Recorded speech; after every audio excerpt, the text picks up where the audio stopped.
do a corporate governance session, I think post-lunch is a challenging task in itself, and to keep everyone engaged. But do I have your attention? So can we all say good afternoon, everyone? Thank you very much.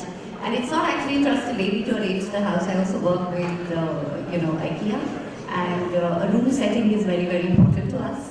And a room setting also means that the room should actually serve the purpose. So that's why sorry about trying to rearrange the bit, but you do get influenced by the company that you work in. So we are going to talk about corporate governance, and it is a very loosely used word. It's an oft-repeated word, and in the most simple way I can explain it is to, and I'm sure you all understand, is the way companies are directed and controlled, and the whole interplay between shareholders, directors, the board, the employees, the management of the company. What does the CFO have to do in all of this? And there's ample research. I think the other broad theme was of the panel was, is there a link between corporate governance and business value? Is there a link between corporate governance and performance? And I think there's ample research, including research by Deloitte, to prove that there is a direct link between corporate governance. Good governance leads to good performance, and I think there's ample evidence of companies that have actually ceased to exist because of bad governance. So we're not going to debate on the topic of should we have good governance or not. What we are going to then talk about is what do we do as CFOs, because also good governance is about values, it's about leadership, and it's about having a vision for governance. And as someone has said, that if you have leadership without governance, you risk autocracy and personal fiefdom. And not to mention fraud, because that's also an area that CFOs feel most concerned about. And if you have governance without leadership, then what do you get? You get impairment, you get a business that doesn't function, you get bureaucracy, and you get a very, very indifferent organization. And therefore, as businesses, what we have to harness is the value of intellectual honesty and integrity, and not just create like a regulation framework and rules and internal controls, and we all do that, and I think we all know that. And then it is as a leader that the role of the CFO becomes important, and that is what we're going to focus on the panel. So just with that introduction, I'm going to actually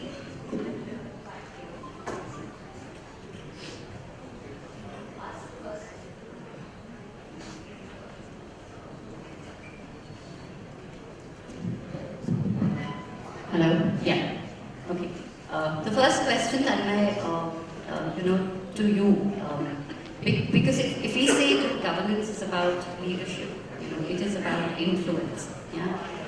What skills do you think CFOs need to have? What role can we play in influencing the whole culture of governance in the organization? CFO. It's a very interesting job because you get to be part of literally everything that's happening in the organization. You're basically overseeing your money for common thread, as we say. You're part of every significant transaction.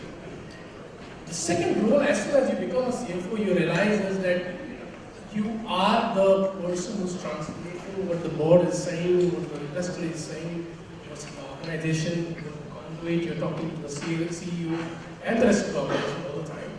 So the moment these two things are happening, right, what the CFO gets to leverage is this interesting opportunity to have an influence on every aspect of corporate growth. To give you an example, and this many times it is just judgment that you make because of training. You've been exposed to legal issues, you've been exposed to ethical issues, you've been involved in HR matters. You part of the entire governance, and when issues come to you, the CFO exercises his influence over the organization to be able to get the right level of transparency in the banking sector. Now, for me, as a skill, therefore the influencing becomes the most important. The leadership becomes the most important. And the situations can happen anything, in any aspect of the corporate operations. It could be something as sometimes you could just think that the top leadership circles, and I was talking about it earlier, is a very easy matter. Right? Someone has operated very senior leadership, and is exiting a certain amount of compensation is negotiated. Now, it's very interesting because if you look at it from an outsider's or an investor's lens, this is an issue where you get involved and you say, how do we apply a uniform lens? How do we ensure that the investors are aware of the yardsticks that we are applying? So I just use this example, but off and on, day to day, every time, this is exactly the role that the CFO plays. He gets to work with the board, gets to work with the investment team, gets to work with the CEO. And because of his peculiar role of co-pilot as well as the conscience keeper, he's all the time helping making sure that the board is Okay. Rohit, can I also ask you, in your role, you actually work with CFOs across organizations, and what have you seen as some good examples where CFOs have actually been able to play a key role in influencing the culture of companies? So let me just backtrack a bit and pick it up from where you left. I think if you look at it from a very basic standpoint, CFO has always been known as financial. His belief is the chief financial officer is someone who has to deal with finance and numbers. So the image of the CFO is someone who's an accountant, dealing with numbers, presenting to the board, supporting the CEO with respect to reporting of the numbers, etc., etc. But I think over the last decade or so, we've seen a significant level of transformation which has happened in CFOs. And I'm building up on what you said. Today, CFOs play a very important role from a strategy standpoint.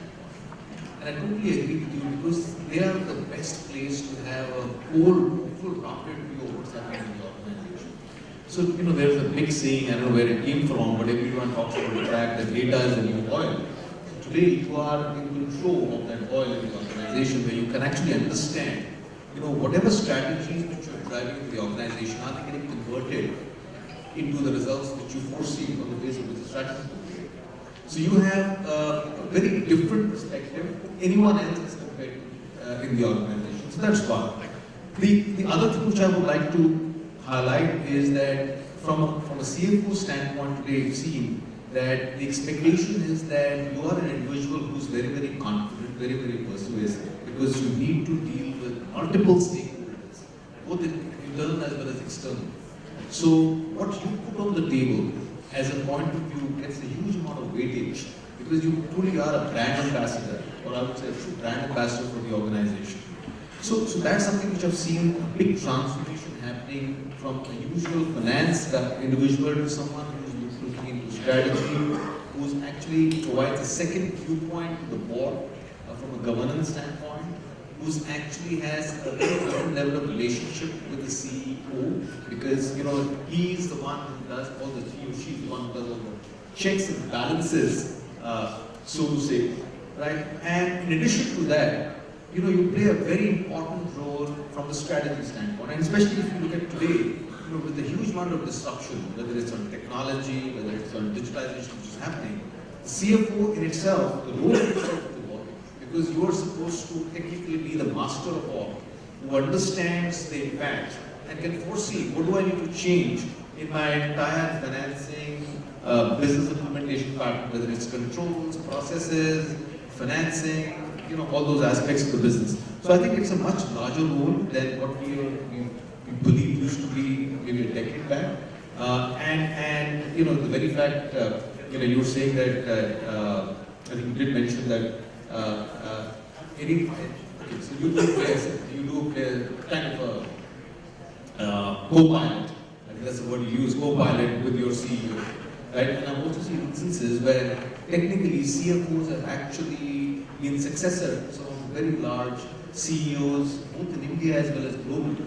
So that in itself talks about the fact that there has been a transformation of the role itself. And I think that's what organizations are looking at. Not an accountant, so to say, but more a strategist who has the ability to look at the bigger picture and ensure that strategies of the organization are implemented the way they need to be. So a guy who's been part of the strategy, a guy who's involved in and is in charge of making sure that the budgets, which means the execution is happening. And think of it that the guys had exposure quite deep, you know, just because of the nature of the work in legal, people matters. That's what we get really exposed to all the time. And therefore, it does become a responsibility to ensure that corporate governance matters when you come to it. We play a very nice. Excellent. You know, interesting that we talk about governance, that we actually talk about a lot of the, you know, the soft skills, you know, the leadership skills, and therefore actually what we are also going to talk about is, again, not rules and regulations, but actually about, you know, culture, and how does culture of an organization actually influence the whole governance agenda. And what role does the culture of an organization play? So, and Nitin, can I ask you that question? And as a CFO, how do you actually, how do you play that role to influence the culture? Okay, so in last 13 years, I have worked in Fortune top 10 company, which is and then I came to VF, which was again a retail MNC. I worked for 3 years, and now I am in a promoter-led company in Inorbit Advanced. So I've seen 3 different cultures, you know, coming in one part of the organization. I think it's from a CFO standpoint and a finance professional standpoint. It's important to have crucial conversations. And that's how you impact the culture. There's some culture which is already there in the organization. I think as a CFO, you need to influence and change the culture where you can bring in all the facets of corporate governance. Culture plays a very important role, and again, you know, when you talk about corporate governance, we talk about board, we talk about management, and we talk about employees. In large organizations, corporations, I have seen, you know, the culture actually, you know, depends on demographics, where you have a big corporation like British Petroleum. When you talk about VF, it's more around top-down. And when you talk about promoter-led company, it falls from a legacy perspective. I think in all the 3, you know, cultures, I think it's again a challenge for a CFO how to, you know, kind of balance and dilemma of transparency versus, you know, making sure that the corporate governance are met. So I agree with you that culture plays a very important role. As a CFO, it's a difficult task for us to, you know, kind of influence certain things. It's important from a corporate governance perspective that we should be able to have those crucial conversations to change that you know, mindset wherever it is not. Dharmendra, as a veteran, you know, of in the retail industry, how long have you been working? Yeah. So how do you see that? We have the classic dilemmas. We spoke about, you know, one of the dilemmas we spoke about is, you know, transparency versus, you know, confidentiality. But what are the other classic dilemmas that you see, you know, for a CFO in the corporate governance angle? From culture versus value. So there are 2 various types of organizations. Corporate organizations, there are commercial organizations. Also between them also there is a promoter-led back to commercial. So in these 3 various category organizations, there are 2 culture which is actually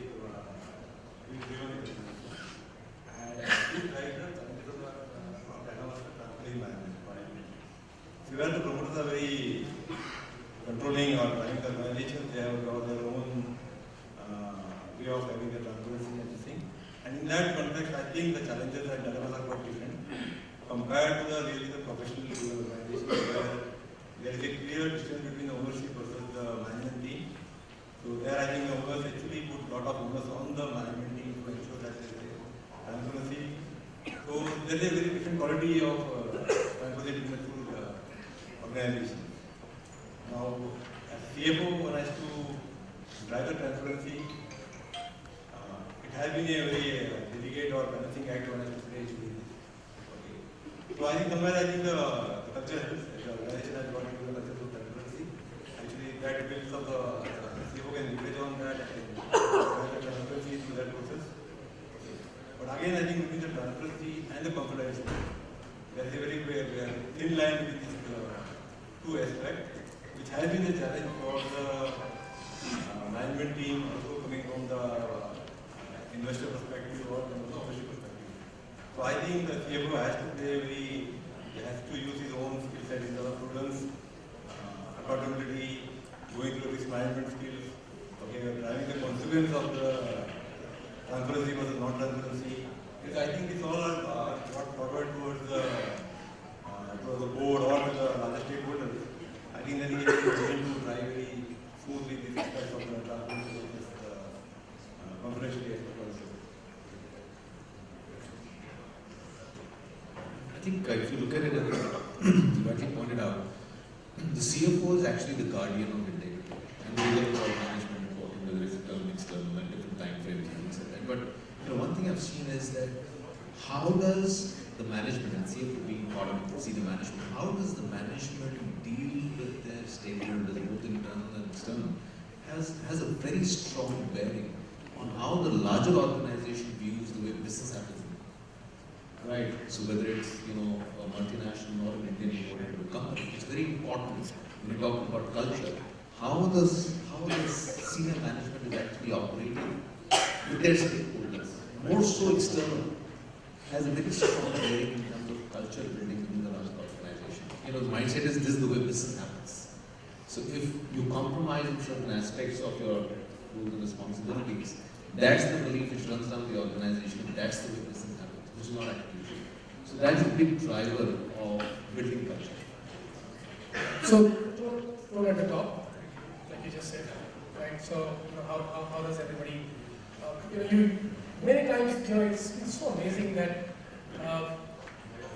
you are seen so many times when you actually think that you're not being seen. Right? So, as a CFO or as a CEO or as a senior leader, people are observing all the time. So, therefore, don't at the top, how you behave in different situations. The second thing, obviously, which I would want to add to culture is there a structure? Can there be a structure to culture? Can there be a process to culture? Can a company institute certain mechanisms by which a certain level of transparency is driven? Or certain mechanisms by which people are allowed to speak up? Certain mechanisms by which, if there are issues of a certain kind, they get taken up appropriately. So that's the other piece that we should talk about when we really discuss culture. I think we'll also come to best practices, but you bring an interesting point about structure, and I'd like to bring in Mr. Kannan here also from a aspect of one is culture, but what I think the other classic dilemma between one was transparency and confidentiality, but the other is having too much structure and the spirit of entrepreneurship, decision making, simplicity. How do you sit with that? You put too many processes and structures and mechanisms in place, and then you have an organization that can't function. Yeah, good afternoon. Yeah, you're right. In terms of structure versus the conflict will always be there. But I was just reminded of the kind of regulatory changes which are happening, which is more on structure and how part. See, typically regulatory used to be in most of the areas will define what needs to be done. But I think here is a very interesting example in corporate governance. If you look at it, how part is also getting defined. So that is when I think the structure also has to really cope up. Because you can't have a structure which just says these are the things to be done. The how part is also getting important. In fact, one more aspect is, if you look at governance, I was looking at the number of committees. If in the last 30 years, if I have to go by, last 20 years there have been 4 committees. I think most of us will know the latest one being the committee, which has forced certain or mandated a lot of requirements. So I'm just saying, as we are talking about the management and leadership, including CFO, I think the regulatory is also thinking about the future, and I'm sure that's going to be a very positive thing for the structure. Because as I said, the structure is not just saying what needs to be done, how it has to be done. For example, we talked about CFO sort of skills and competencies. I was just reading, it is going to be about directors' skills and competencies are also going to be listed out. Directors have to, the board has to say what sort of competencies, why does a person think he or she will be a director on the board. So this is a very interesting aspect which is coming up on the regulatory. And I fully agree that having structure alone will not help. So I think the basic thing I would like to say, coming from having worked in a couple of 2 or 3 listed entities, I think you need to say, generally they say you need to have an operating system. So we used to call an operating system, or what are the basically the foundation of any organization. We say that it should be fundamentally a right way of doing things. So I was reminded of one of my earlier CEOs who used to say there is no right way to do a wrong thing. So you need to have the fundamentals in place, and I think on top of it, people spoke about the values and the leadership. So I believe that structurally the environment is changing. We need to be conscious of the regulatory as well, because in a way it is forcing things on you. And parallelly, it's like a front end versus back end. We always say, finance guys will say, what impacts in the front end and what are we doing about the back end. So here is one area where we need to look at both. The front end in terms of regulatory environment, regulatory changes, which are forcing certain things. Like for example, the reporting protocols are changing. You need to be more frequent. So the reporting structure is really, the principle is either comply or explain. Typically that's a core principle of governance. But you need to also see in the back end what are the changes you have to do in the operating system. How do we bring in sort of consistency and sustained way of reporting, and getting the other stakeholders and other CXOs into the system to really have an effective operating system to meet up with the requirements. I would like to say, that's how we have to gear up. So interesting. So in your opinion, you're saying actually regulation is actually helping us, in this journey, and I agree that we need to be able to scope our data, but also use technology to be able to actually automate the whole process of compliances and reporting. But coming back to culture, there's another aspect, and Rohit, perhaps you can comment on that. When we talk about the CFO is the conscious keeper, the CFO is the guardian, the CFO should do this. I think the classic question that I sit with: how do you ensure that responsibility of actually being compliant is felt throughout the organization by almost every other leader as well, because we are not alone. We don't kind of run the organization alone, and there's only so much you can put in place in terms of structure and rules and regulations. But how do you then take the entire team along to lead that culture? First of all, on the regulation, I think that's what you meant about from a compliance standpoint. The fundamental problem with businesses today is that they look at compliance as a huge cost and a burden.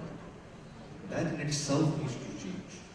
The minute you start, and I like the idea, or like the statement you made that Kannan is looking at regulation as an opportunity to build a structure which will help build a culture in your organization.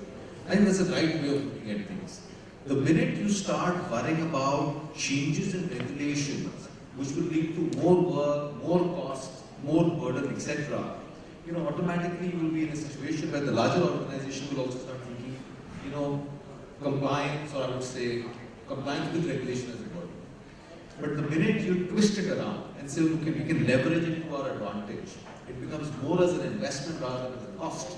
I think automatically the entire organization will start looking at things the same way. So, coming back to your point on tone at the top, the way the management drives specific aspects of business, again, has a very important bearing on the larger organization. So if organizations need to start driving compliance as a culture, right, we need to start valuing compliance, in the right form.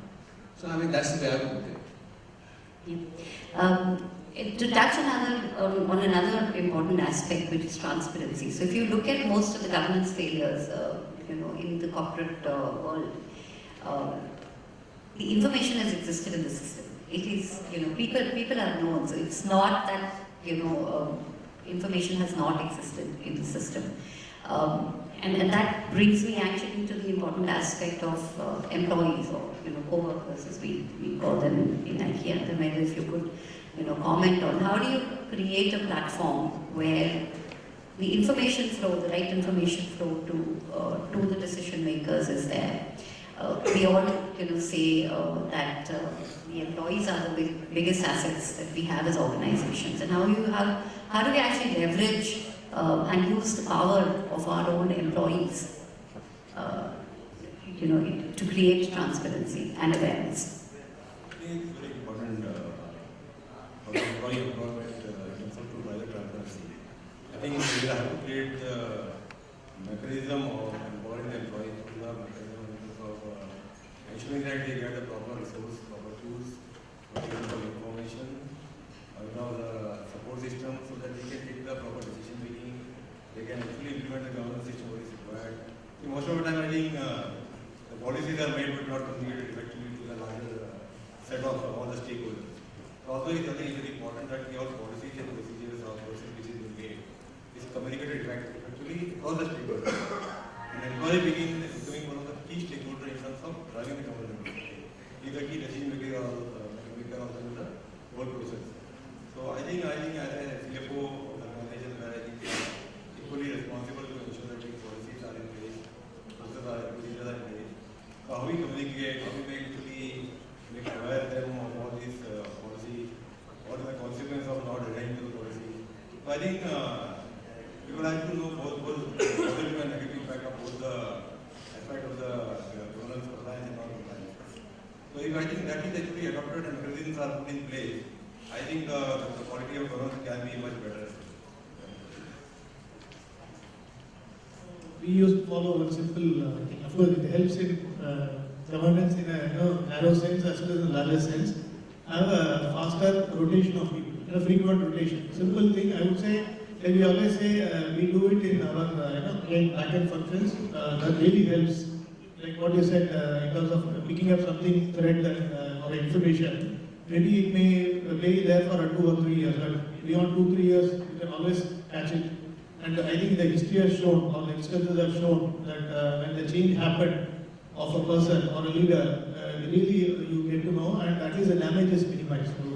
So I think beyond one function, all the functions or the top leadership, at least, if we start practicing, that's a very practical way of bringing up all those things and ensuring that at least damage is minimized.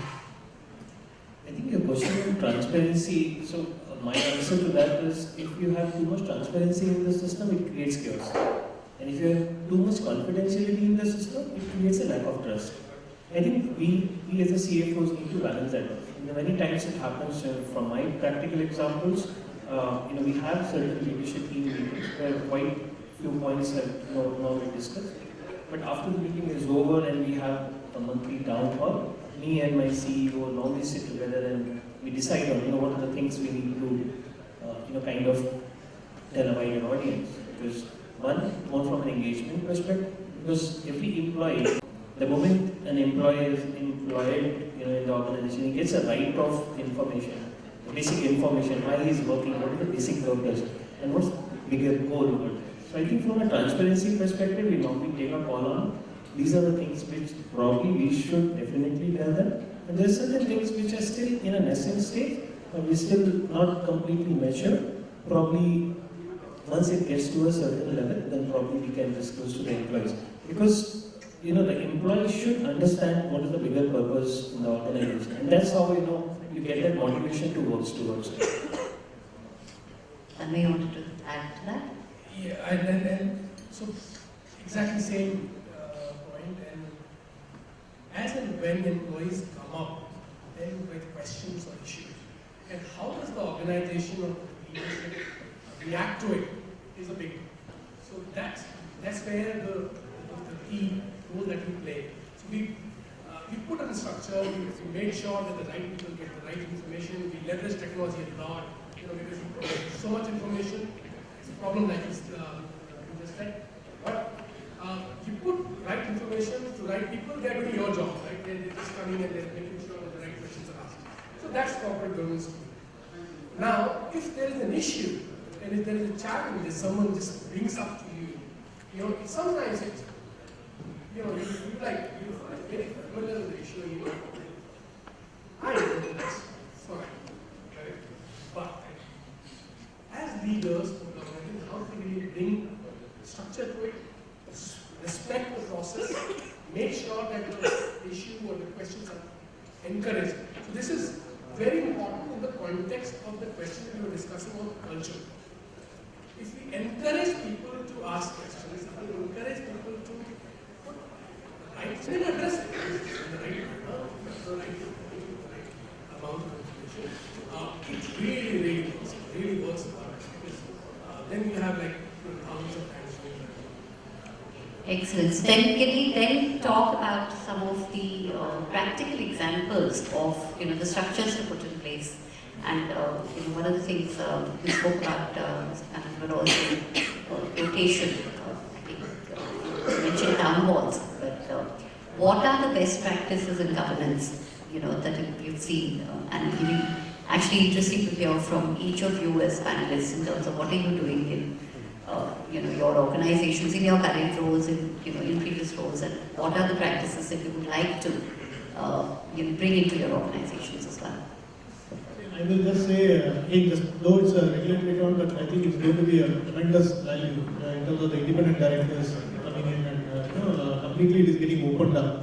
So I think as a CFO, we also get an opportunity to get to know outside-in perspective on the whole thing. Because I think typically what happens over time is we also get so much intertwined within the organization that we really sometimes need external inputs.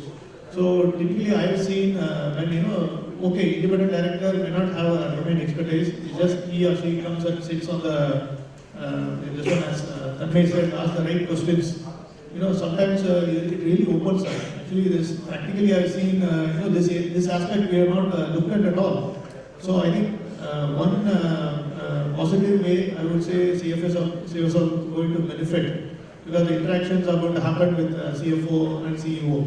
So I think that way it is going to really help in putting in place certain changes.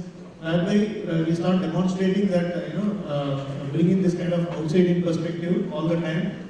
And I think in fact regulatory is also encouraging that you are allowed to even take external help and bring in sort of the required amount of compliances and governance and all this. I would say that's one thing which is opening up in a big time.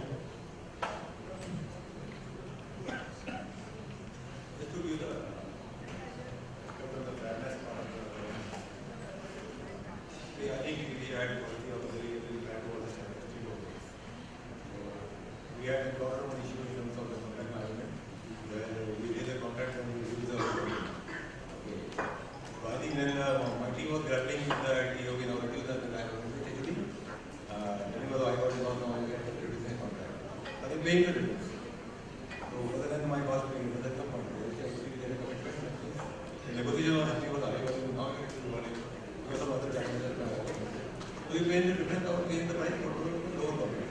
I think it was a demonstration we had to drive back. I think he also had surprised. And my colleague also went surprised. So although vendor actually gave me the precision that I think we had the but I actually told to talk about the other vendors where he actually got them.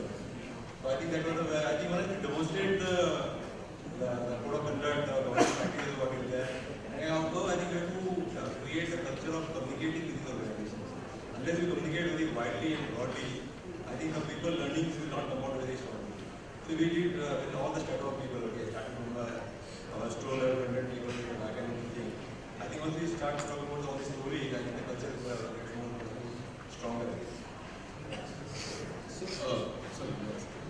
No, go ahead. Just to get best practices, because we spoke about independent directors, rotation of duties, town halls, for communication. Can I just add, I think from a governance standpoint, again, building up from what Tanmay said, look, employee engagement is very, very important.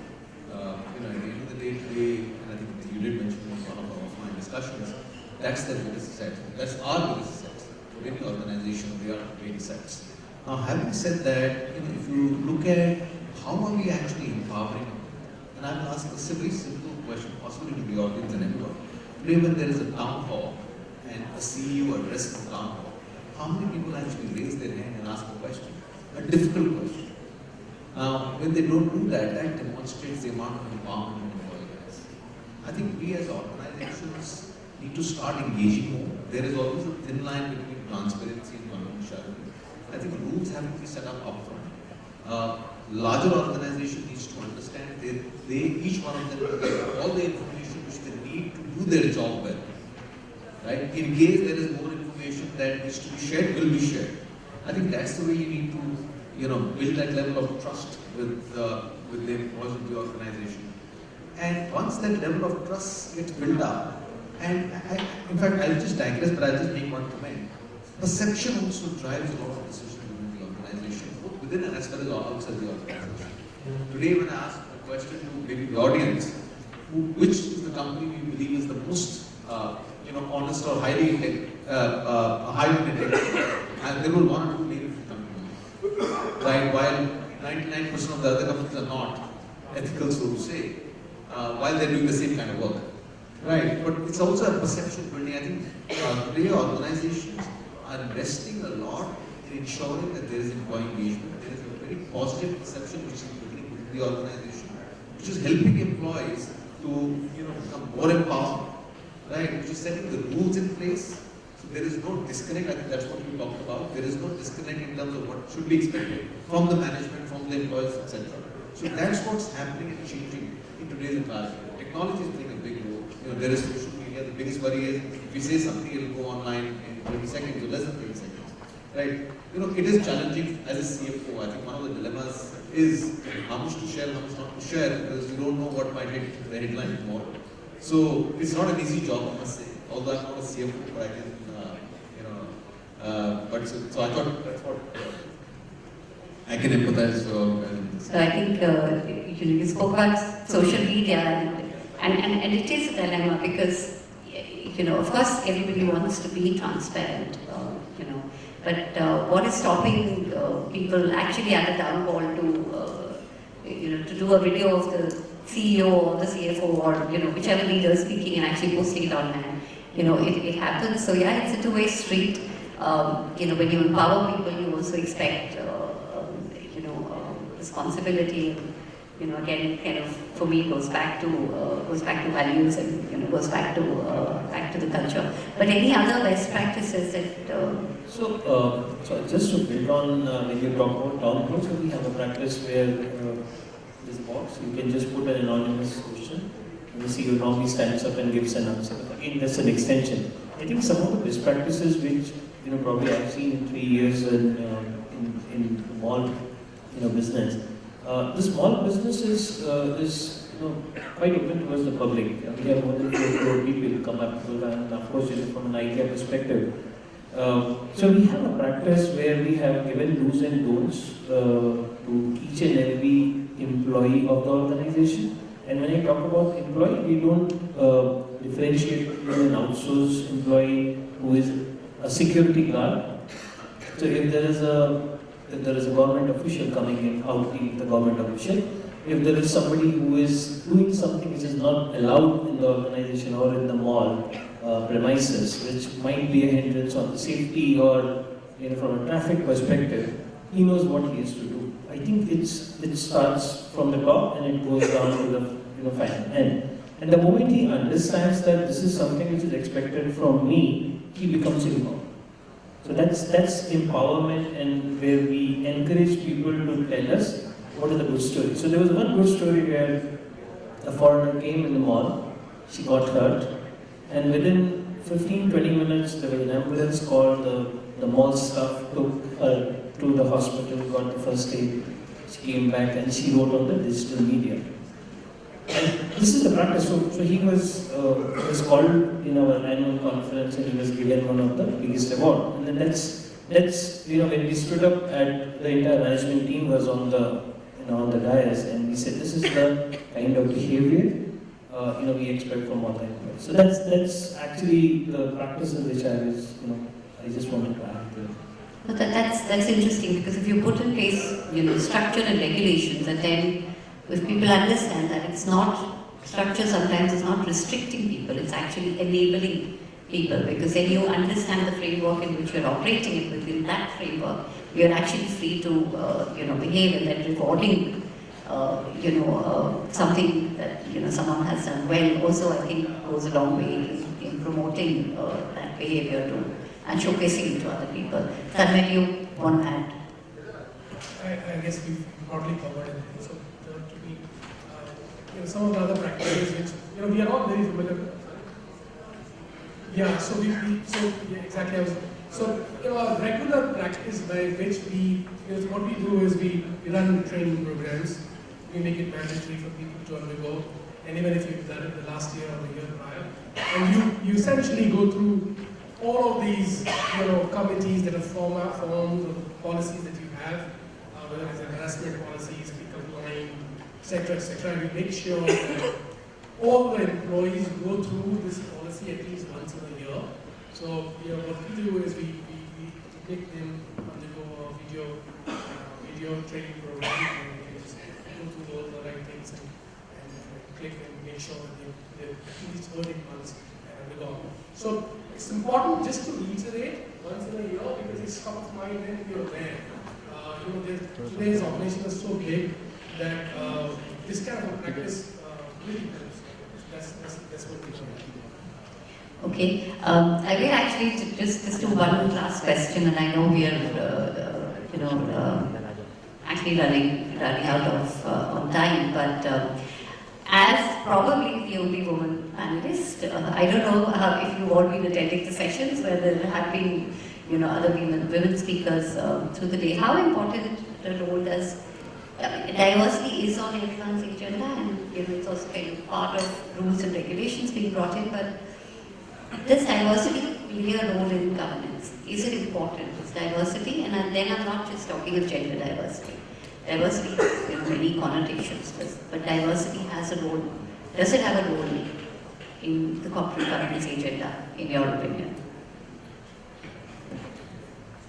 So, the first, and it actually comes from the promoter perspective, and we are lucky to have that. In the initial conversation during my induction, that one of the values which we have, where it comes from down, is make the place a women-friendly place. It should be so, women-friendly, and so that's the first lesson which I have heard, at least in the promoter-driven company. I was very happy to kind of share. So from a woman-centric organization to woman-friendly organization, there's a big difference between the two. The woman-centric organization is something which you are forced to do. When you talk about women-friendly organization, you are actually by choice. Not by choice, it actually comes in your day-to-day routine. You don't differentiate between genders. So that's more on the gender part. When I talk about diversity and inclusion, I think all the organizations are open now. We are migratory population is huge in all parts of India. Talk about Hyderabad, talk about Bangalore, talk about Mumbai. A lot of migratory population is there. And I think all the organizations have understood the kind of benefits you get in terms of not only gender diversification, but as well as other diversification as well. We have people from abroad also looking in our organization. Does anyone want to comment on that? To me, diversity is what it's always helps to have diverse point of view, and everybody from my background also takes a different perspective. So, irrespective of gender or location, etc., diversity always helps. And that's so key to governance because you don't know what you don't know, right? So you want to know more. And therefore, to get things right, to be able to have so many different perspectives on it's not. To me, it's always great to people from different backgrounds, different members in the team because they tell you so much. They make sure that the things happen right. They make sure that the things happen right from the right parts of the organization. I think it's almost a similar argument to independent directors. It's about bringing in different perspectives. And it's about, and particularly I think in an industry like retail, where we touch the lives of people, that is why this is so interesting and it's never a dull moment. Because in anything, that we're doing here, whether it's a shopping mall, whether it's food, clothes, absolutely, we're actually touching, the lives of people, in every aspect. So I thank you very much, but I'd also like to actually open the floor for questions. If you have any questions for the panel here.